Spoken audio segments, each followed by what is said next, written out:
Welcome back to episode 3 of the AI Wars. I think most commentators would prefer to rank these either as 1 or 2, but personally, I don't think it makes sense because they're playing completely different games. And here are the reasons why. So let's talk about the asymmetric battlefield. Both companies have a footing in 2 completely different areas. We have Microsoft, which I will call the enterprise king. And then you have Google. In my opinion, they're the consumer juggernauts. Microsoft pretty much owns the Office. Word, Excel, Outlook, Teams. They control about 60% of the desktop market. Now, if you compare that to Google, they're pretty much non-existent. I would say that in terms of smaller businesses, you might start off using Google products. So Gmail, Google Docs. Here's one thing to think about. When Microsoft add AI to Office, they reach hundreds of millions of people instantly. When Google add AI to their search, to YouTube, to Gmail, they reach billions. But they're very different markets. It's like saying they're fighting the same battle, but on completely different battlefields. Now let's move on to the infrastructure. This one goes to Google. Microsoft are currently using NVIDIA GPUs, whilst Google are using TPUs, tensor processor units.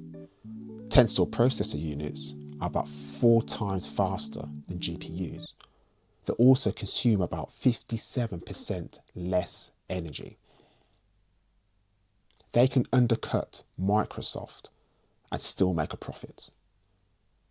But here's the question, does Microsoft even care? Microsoft has other revenue streams. AI doesn't need to be successful. And on paper, Google make more money, but Microsoft have better profit margins. So this one clearly goes to Google. Let's hold fire for 1 second. The next section is called enterprise dominance. Let's continue. Microsoft don't need users to sign subscriptions. They pay multi-year licenses, and their customers will be businesses. Businesses can be locked in for 1, 2, 3, 4, even 5 years. Some have perpetual licenses. You also have to factor in the vendor lock-in aspect. What I mean by vendor lock-in, it's harder for you to move from a company of, let's just say, 5,000 employees to Gmail or to Google's ecosystem. It costs you money. You need to have the buy-in from the stakeholders, and you also need to factor in the time it takes. So it's easier just to stay with Microsoft if you're in a big business. It makes sense. You also have to think about Copilot, their AI model. It's already built into tools that users are already using. You're already using Word. You're already using Excel. They just plug it in. Let's look at Google's consumer dominance.